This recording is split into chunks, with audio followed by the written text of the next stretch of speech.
Got too many ripe tomatoes at home? Don't let them go bad. Make this simple tomato soup and keep it ready for easy meals all week. Hi friends, I'm Tracy. Today, let's turn this basket of tomatoes in the fridge into a smooth, warm, healthy soup that you can enjoy on its own or use as a base for delicious tomato sauces. Now let's get started. For this soup, I'm using both kinds of tomatoes I already have at home, ripe tomatoes and cherry tomatoes. They bring a rich tomato flavor, a natural aroma, and a gentle, tangy taste, while also containing many nutrients that are good for the body. There are many ways to store these tomatoes if you are not using them right away. You can wrap them tightly in newspaper and place them in the refrigerator to help reduce moisture loss and keep the tomatoes fresh longer.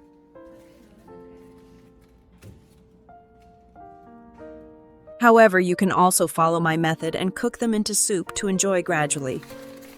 It is very convenient and saves time, not to mention you can enjoy tomatoes all year round if you cook them regularly this way. First, you need to clean the tomatoes. Place both kinds into the sink. Rinse them with water and add a little white vinegar and salt. Stir to dissolve and soak the tomatoes for about 5 minutes to remove bacteria and dirt. After soaking, rinse them clean under running water one more time. Then take them out and let them drain.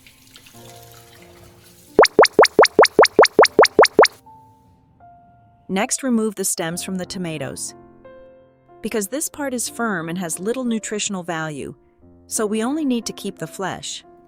A safe and quick way to remove them is to hold the tomato firmly. Place your thumb about 1 knuckle away from the tip of the knife and expose only a short part of the blade. Then gently slide the knife around the stem and rotate the tomato in your hand. This helps remove the hard core neatly without cutting too deep.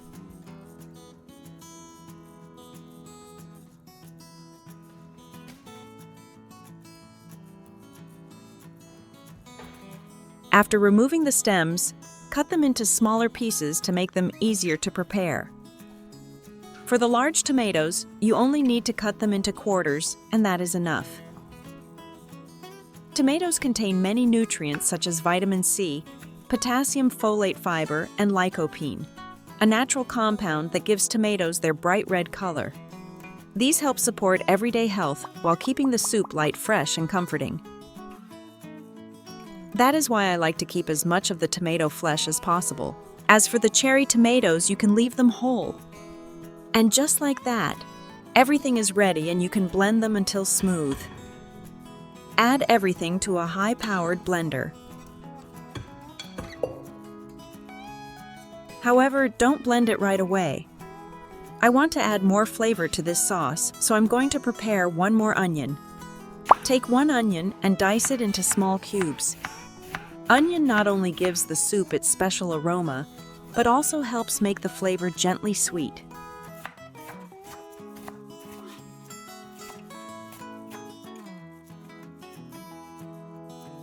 Next, place a pan on the stove, add a little olive oil and heat it over medium heat.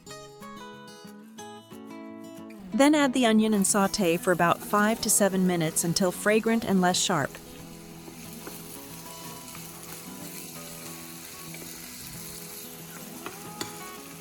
To make the flavor richer, add a little salt and stir well.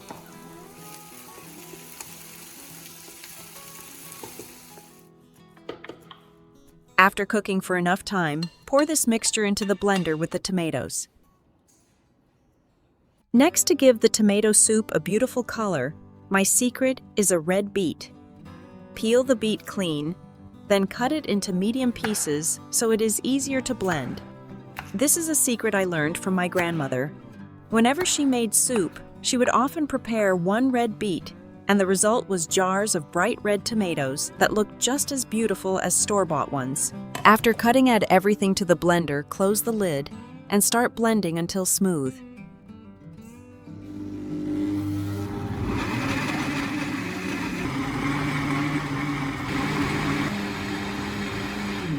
Look at this, in just a few seconds, everything has been crushed and the mixture has turned into an incredibly beautiful red color. After blending, pour the mixture into a pot.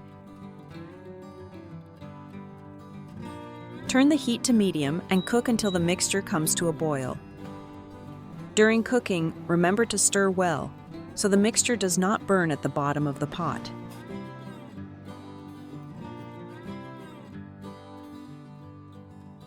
After about 20 to 25 minutes, the mixture will begin to become smooth and thick with an attractive color.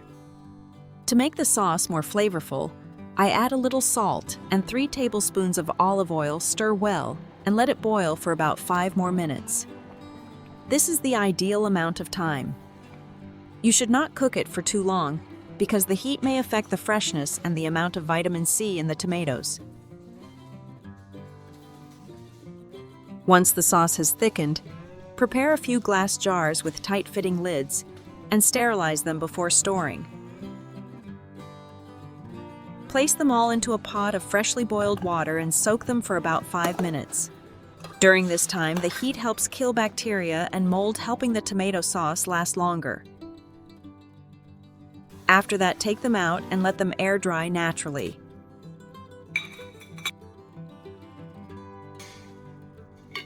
When the jars have cooled and dried, carefully pour the hot sauce into the sterilized glass jars.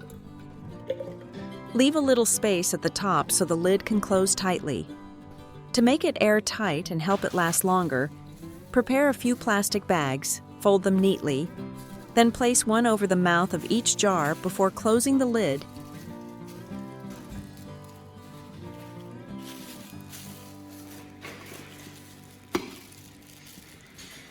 And turning the jar upside down.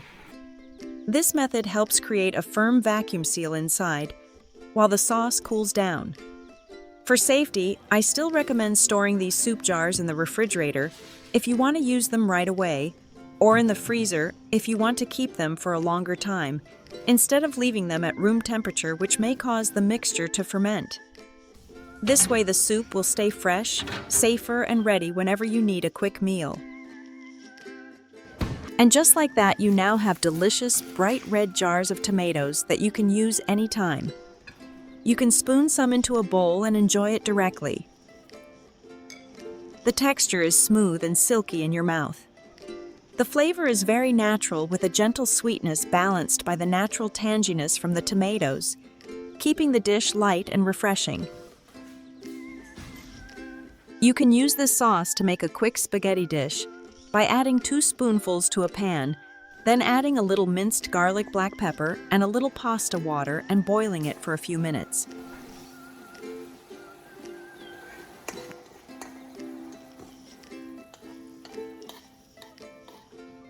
Then pour it over the spaghetti, and you will have a delicious smooth tomato sauce spaghetti right away.